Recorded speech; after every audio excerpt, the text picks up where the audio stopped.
January 2024, and today I've got yet another update on the key stories that are taking place around Zimbabwe.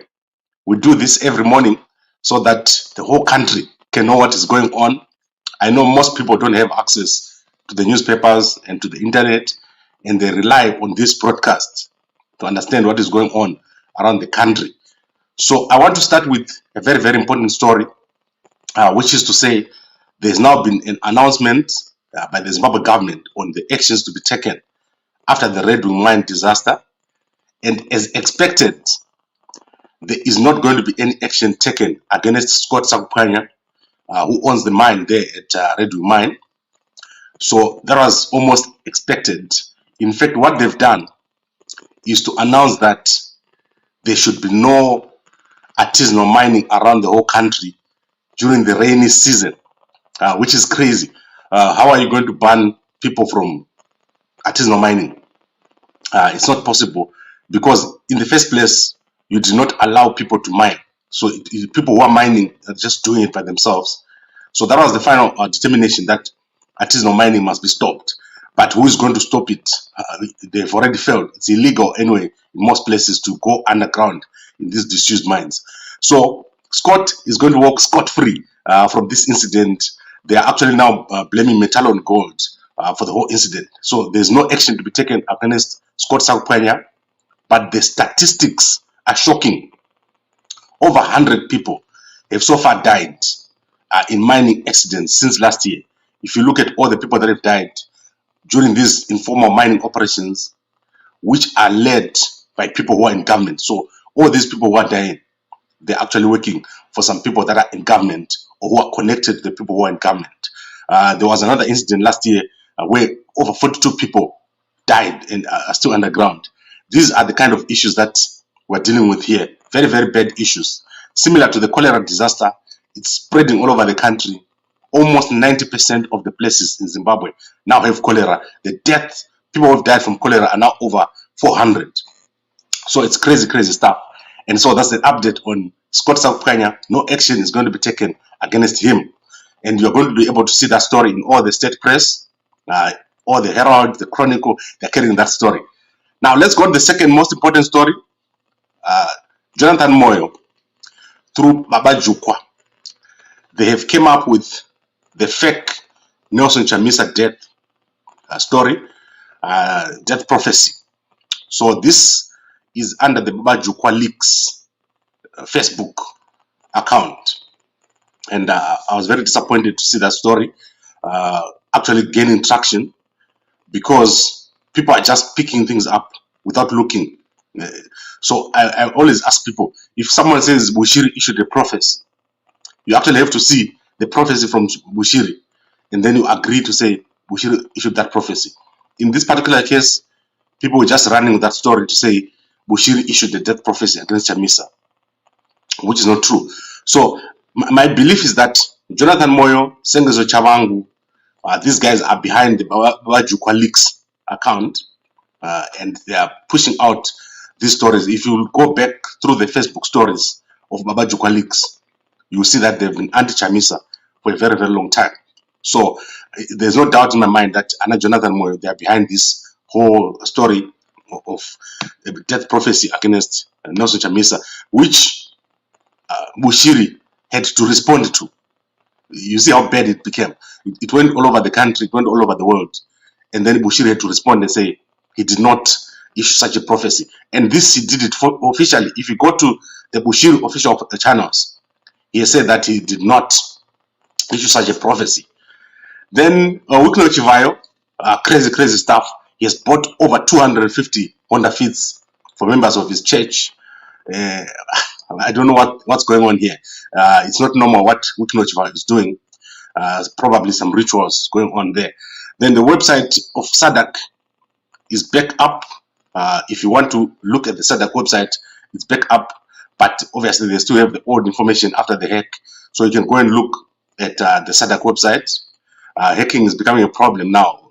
I think our website was hacked last year for over 3 or 4 weeks. But lucky for us, we were able to fix it.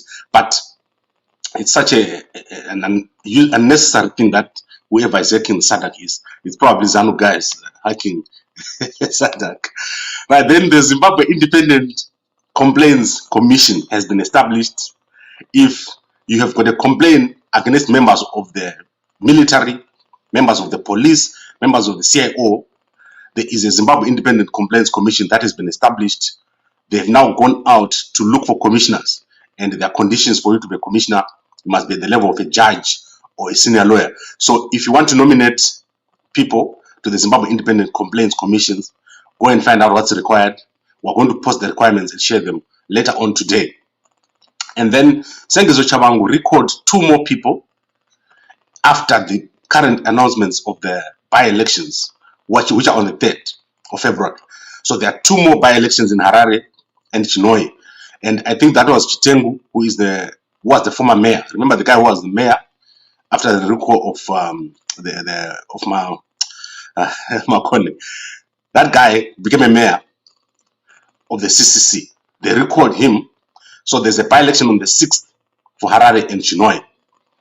And then in entertainment, Ndolwane Super Sounds drama, Gali Ncube, is terminally ill in South Africa, and there's fundraising to bring him back home. That is in the Chronicle newspaper. And Kudzai Matizha to represent Zimbabwe in Miss Global. That is also in the in the Chronicle newspaper. Unfortunately, I haven't had a chance to look at H Metro. I think we should quickly look at H Metro right now and see what is it they're saying there at H Metro. I don't know if they've published yet, but H Metro always has a lot of stories. So they've got a story on TB Joshua and ex-Zimbabwe President. You must go and have a look at it. H Metro always has a lot of stories. And then Prophet Evidence Chari, he's threatened H Metro. Right? That's Prophet Evidence Chari. I think Prophet Evidence Chari is going crazy.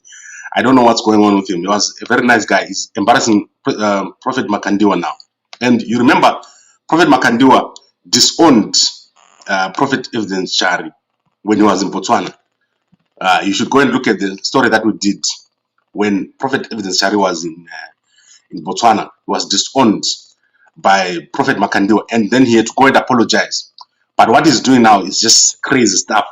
He's going to make Prophet Makandiwa look very, very bad because he was calling himself the very first spiritual son of Prophet Makandiwa. So what he's doing is crazy. It's over there in the H Metro. He's saying here, I will hack the H Metro website. He's threatening to hack the H Metro website. I don't know if that is even legal. He doesn't know the law of Zimbabwe that he can be locked up for a very, very long time. Then in terms of what is trending, you can go and look at YouTube. There's quite a number of trending stories there. Mafume was out yesterday. He did a presentation speaking about a lot of things, cholera and so forth. So you know Mafume is the Sengezo Chabangu mayor of Harare. And then you can also look at Ngarivume. Jacob Ngarivume has described what happened in jail when he was in jail. That story is there online. If you Google Ngarivume, it's got over 20,000 views now, doing very, very well. And Job Scala was denied bail this week. I think that was yesterday. They postponed the hearing, so it's not going to come out as expected on the 15th. But Job Scala is coming out very, very soon. The court has already ruled that he's not supposed to be over there. We're going to keep updating you on everything that is happening across the country. But let's recap what we said. We said Chiwenga has banned artisanal mining. He's the acting president now.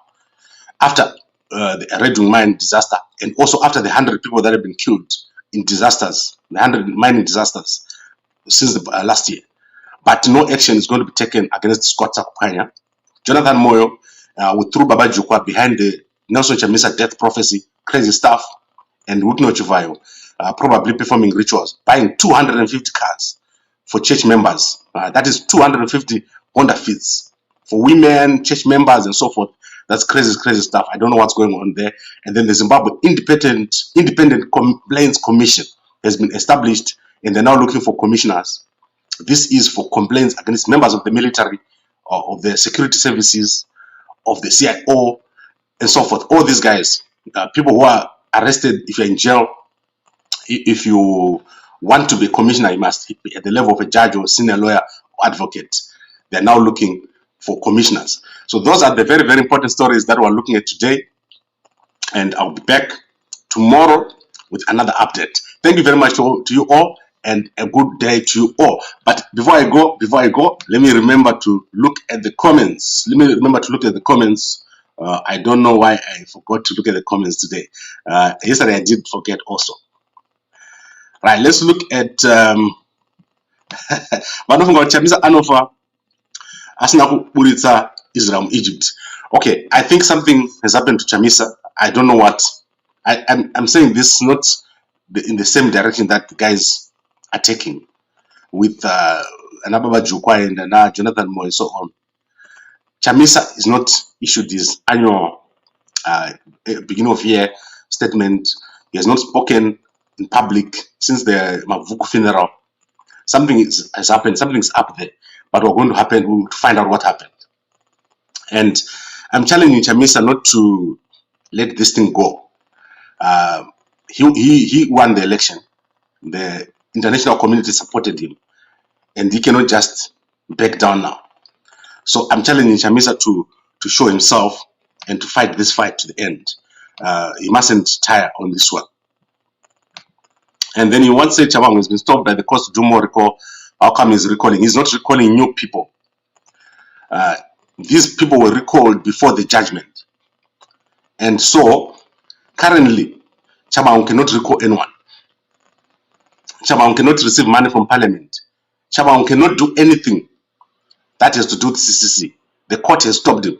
I'm going to ask the robot to read the full judgment today. Then I'll post it for you. So that, because I know most people haven't read it. So I'm going to post the full robot, trust the robot to post this judgment today, before the end of the day. Then what happened to organizations that regulate or monitor mining? The problem is that these are politically connected people. So if you go to Scott, Scott will just take his phone and phone the twins, and then within an hour you will know about it. If you are one of those bodies that monitor mining, this mining is not being done by normal people. Look at the story of Magaya. Magaya, he had the Israeli ambassador duped of millions. The Chinese duped of millions. The reason is when these people come to Zimbabwe, they don't go through ZIDA. They don't go through the formal channels. They go through political channels, and then they cry when things don't work. So this is the reason why you can't go to these organizations that then Vanyango is saying, where is the evidence that Chabang lost the cat? Yet he's recalling. He's not recalling. I'm going to ask the robot today to read the court case for you. It's clear. Chabang is not the interim secretary general of the CCC. It was said in the court, and as I said, I know most of you didn't read what I asked you to read, which is the full court case, which was issued in December, in early December. So I'm going to ask my robot to read it, and then we'll explain to you what happened.